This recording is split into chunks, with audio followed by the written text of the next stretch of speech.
ጤና ይስጥልኝ። ዕለታዊ ትኩስና ሚዛናዊ መረጃዎችን የሚያደርሳችሁ ሰበዝ ቲዩብ ነው። ዛሬ የሀገር ውስጥና የዓለም አቀፍ መድረኮች የተከሰቱ ታላላቅ ሁነቶችን በሰፊው ይዘንላችሁ ቀርበናል። ከተከታተልናቸው ዋና ዋና ዜናዎች ጋር አብራችሁን ቆዩ። ያስተዋወቅኩት ሽንኩርትና ድንቾቹን እንጂ ቤት አይደለም ሲል በፐርፐዝ ብላክ ከ1 ቢሊዮን ብር በላይ መጥፋት ስማቸው የተነሳው ኮሜዲያን እሸቱ መለሰ ለቀረበባቸው ወቀሳ ጠንከር ያለ ምላሽ ሰጡ። የታይዋን ውጥረት እና ትራምፕ ማስጠንቀቂያ። ፕሬዚዳንት ዶናልድ ትራምፕ ከሺ ጂንፒንግ ጋር ከተወያዩ በኋላ ታይዋን ራሷን ነፃ ሀገር አድርጋ እንዳታውጅ ቀይ መስመር አስጠነቀቁ። የአይኤስአይኤስ ሁለተኛው መሪ ፍጻሜ ተገኘ። በአሜሪካና ናይጄሪያ ጥምር ጦር አውዳሚ ጥቃት የአሸባሪው ቡድን መሪ አቡ ቢላል አልሚኑኒ ተገደለ። ጣሊያን ወደ ኒኩለር ኃይል ትመለስ ነው። ከ40 ዓመታት በኋላ ሮም የኒኩለር ሕግ ማዕቀብ ልታጸድቅ መሆኑ ተሰማ። የሆርሙዝ የባህር ሰርጥ ቀውስ። ኢራን የደህንነት ጠባቂ ነኝ ስትል፣ ቻይና ደግሞ ዋሽንግተን ቴህራን እንዲስማሙ ግፊት እያደረገች ነው። ሰርጡ አሁንም እንደተዘጋ ነው። የኢትዮጵያ አየር መንገድ ወደ ደብረ ማርቆስ ከተማ ታሪካዊውን የመጀመሪያውን በረራ አድርጓል። የዓመታት የህዝብ ጥያቄ የነበረው የአውሮፕላን ማረፊያ ግንባታ ማጠናቀቅ ምን ትርጉም አለው? ከዚህ ፕሮግራሞቻችን ፍጻሜ ድረስ አብራችሁኝ እንድትቆዩ እየጋበዝኩኝ ወደ ዝርዝሮቹ እንሸጋገራለን። የፐርፐዝ ብላክ ቅሌት እና የኮሜዲያን እሸቱ ምላሽ። ሰሞኑን በማህበራዊ ሚዲያ በተለይም በቲክቶክ የበርካታ ሰዎች ትኩረት የሳበው የፐርፐዝ ብላክ ኢትዮጵያ የገንዘብ ቅሌት አዲስ ምዕራፍ ይዟል። ከባድ የወንጀል ድርጊቶችን በማጋለጥ የሚታወቀው አዎንታ በርሲሳ ወይም ገዛኸኝ ተሪሳ ያወጣው መረጃ ተከትሎ ታዋቂው ኮሜዲያን እሸቱ መለሰ ጠንከር ያለ ማብራሪያ ሰጥቷል።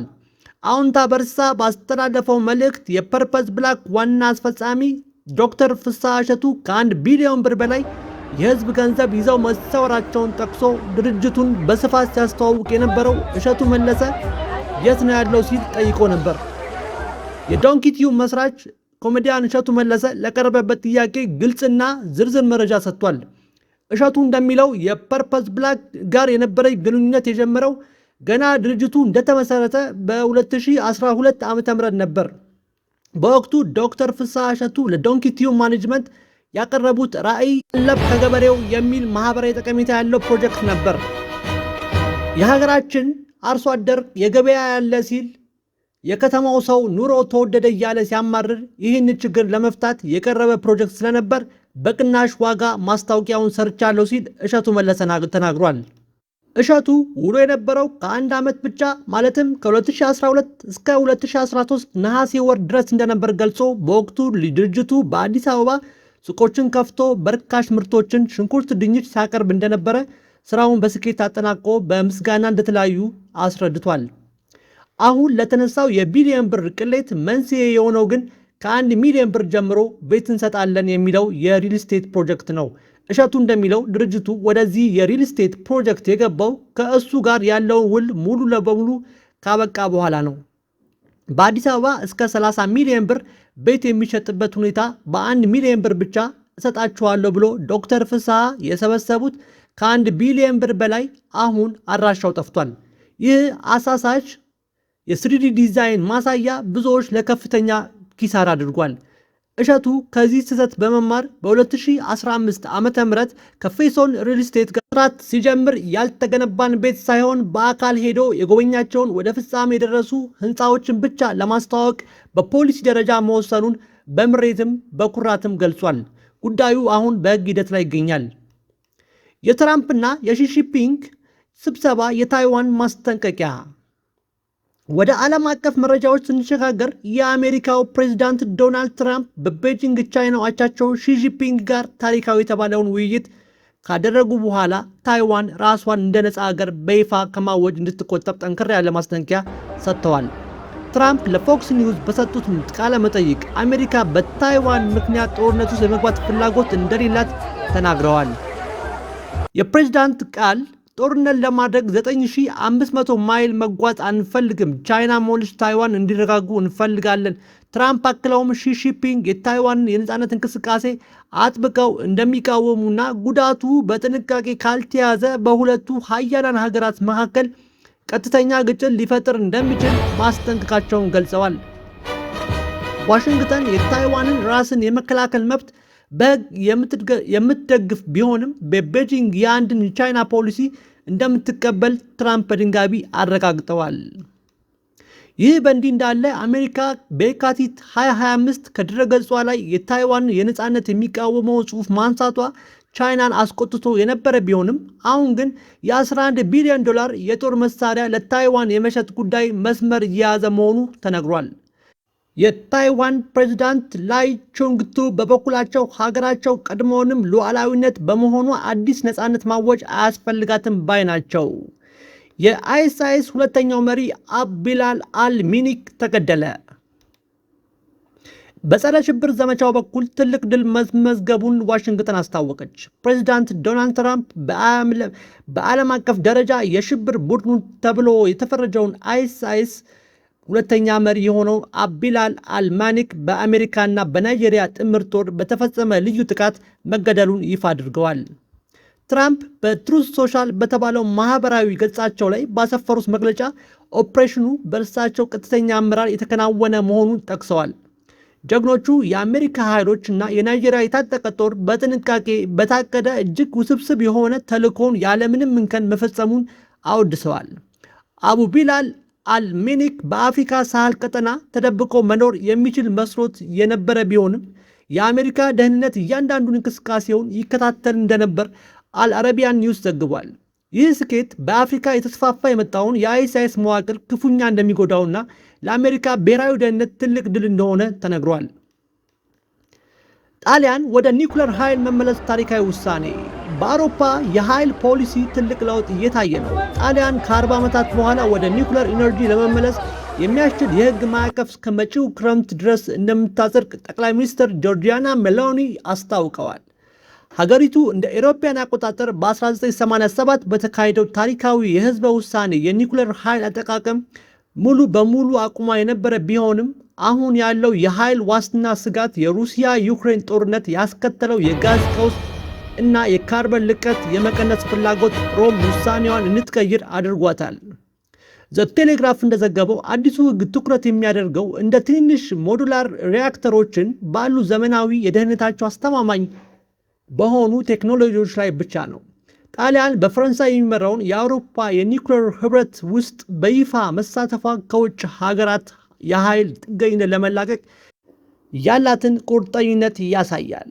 የሆርሙዝ ባህር ሰርጥ መዘጋትና የኢራን የቻይና አቋም። በመጨረሻም የዓለም ንግድ ስጋት ወደ ሆነው የሆርሙዝ የባህር ሰርጥ ጉዳይ እንሸጋገራለን። የኢራን የውጭ ጉዳይ ሚኒስትር አባስ አርሃቺ በህንድ አቻቸው ጋር ፍሬያማ ውይይት ማድረጋቸውን ገልጸዋል። ኢራን በሆርሙዝ የባህር ሰልጥ ላይ ያላትን ታሪካዊ የደህንነት ጠባቂነት ኃላፊነት ምንጊዜም እንደምትወጣ አስታውቀዋል።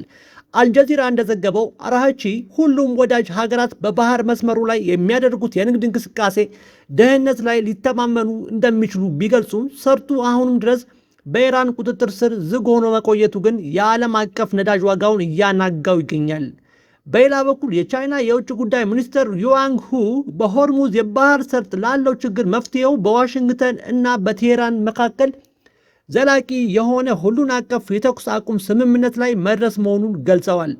የቻይናው ይፋዊ የዜና ወኪል ዡዋንግ እንደዘገበው ፕሬዚዳንት ሺ ጂንፒንግ የፕሬዚዳንት ትራምፕ ላይ ባደረጉት ውይይት ኃይል ችግሮችን ሊፈታ እንደማይችል እና ብቸኛው ትክክለኛ መንገድ ዲፕሎማሲያዊ ውይይት መሆኑን አጽንኦት ሰጥተውበታል። ትራምፕ የግብይት ፖሊሲ። ትራምፕ የውጭ ፖሊሲን የሚያዩት በረጅም ጊዜ ርዕዮተ ዓለም ወይም በዲሞክራሲ ጥበቃ ስም ሳይሆን በዋጋና ትርፍ ምሳሌ ስሌት ብቻ ነው። 9500 ማይልስ ስሌት። ትራምፕ በጦርነት ለማድረግ 9500 ማይልስ መጓዝ አንፈልግም ማለታቸው አሜሪካን ለታይዋን ስትል ከቻይና ጋር ቀጥተኛ ወታደራዊ ግጭት ውስጥ የመግባት ፍላጎት እንደሌላት ማረጋገጫ ነው። ይህ አሜሪካን ፈርስት ቅድሚያ ለአሜሪካውያን የሚለው መርሃቸው በግልጽ ያሳያል። ታይዋን እንደ መደራደሪያ። ትራምፕ ታይዋን ራሷን ነፃ ሀገር አድርጋ እንዳታውጅ ቀይ መስመር ማስቀመጣቸው ለቤጂንግ የተሰጠ ትልቅ ዲፕሎማሲ ስጦታ ነው። ይህን ያደረጉት ደግሞ ከቻይና ጋር በሌሎች የንግድ ታሪፍ እንዲሁም የኢኮኖሚ ጉዳዮች ላይ የተሻለ ስምምነት ለመግባት ታይዋን እንደ መደራደሪያ ካርድ የተጠቀሙባት መሆኑን ያሳያል።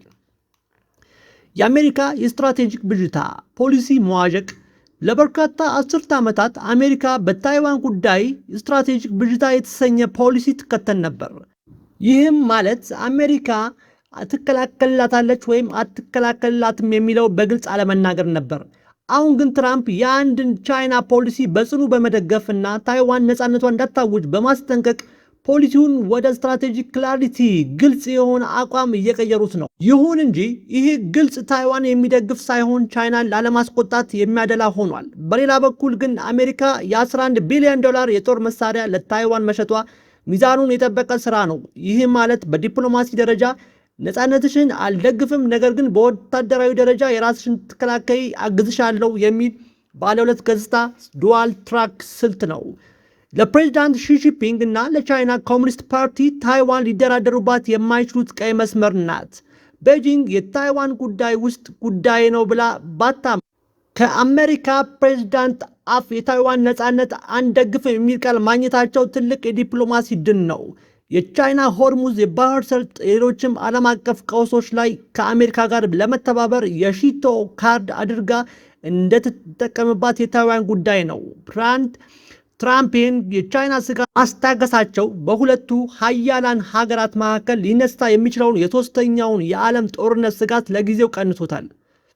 የታይዋን ፕሬዝዳንት ላይ ቹንግቱ ቀድሞውንም ሉዓላዊነት ሀገር ስለሆንን አዲስ ነፃነት ማወጅ አያስፈልግም ማለታቸው በጣም የተራቀቀ የፖለቲካ ንግግር ነው። ታይዋን ነፃነቴን አወጅኩ ብትል ቻይና ወዲያውኑ ወታደራዊ ወረራ እንደምትጀምር ታውቃለች። ስለዚህ ታይዋን በይፋ ሀገር ነኝ ባትሳትል፣ ነገር ግን በተግባር ዲፋክቶ የራሷን መገበያ ገንዘብ፣ ጦር ሰራዊትና ዲሞክራሲያዊ መንግስት ስላላት አሁን ያለው ነባራዊ ሁኔታ አስጠብቆ መጓዙ ትመርጣለች። አሜሪካ የጦር መሳሪያ ሽያጭ ለታይዋን የህልውና ጉዳይ፣ ምክንያቱም ቻይና በቀላሉ እንዳትወረር የጦር መሳሪያ አቅሟን ማሳደግ ብቸኛው አማራጯ ነው። ተወደዳችሁ የሰበስቲዩብ ተከታታዮቻችን የዛሬ ታላላቅ ሀገር አቀፍና ዓለም አቀፍ መረጃዎች እነዚህን ይመስሉ ነበር። የፐርፐስ ብላክ የቢሊዮን ብር ቅሌት የታዋቂ ሰዎችን ስም ማስታወቂያ ላይ መጠቀም የሚያስከትለውን ተጠያቂነት እንዴት ታዩታላችሁ? እንዲሁም ትራምፕ በታይዋን ላይ የያዙ ጠንከር ያለ አቋምስ የዓለምን ሰላም ምን ያክል ያስጠብቀዋል? የእናንተ ጠቃሚ አስተያየት ከታች ባለው ኮሜንት መስጫ ሳጥን ላይ አስፍሩልን። መረጃዎቻችሁ በፍጥነት በጥራት ማየት ለመቀጠል ቻናላችንን ሰብስክራይብ ማድረጋችሁን፣ ቪዲዮዎቹ ላይክ እና ሼር በማድረግ አትርሱ። በቀጣይ ፕሮግራም እስከምንገናኝ ሰላም ቆዩ።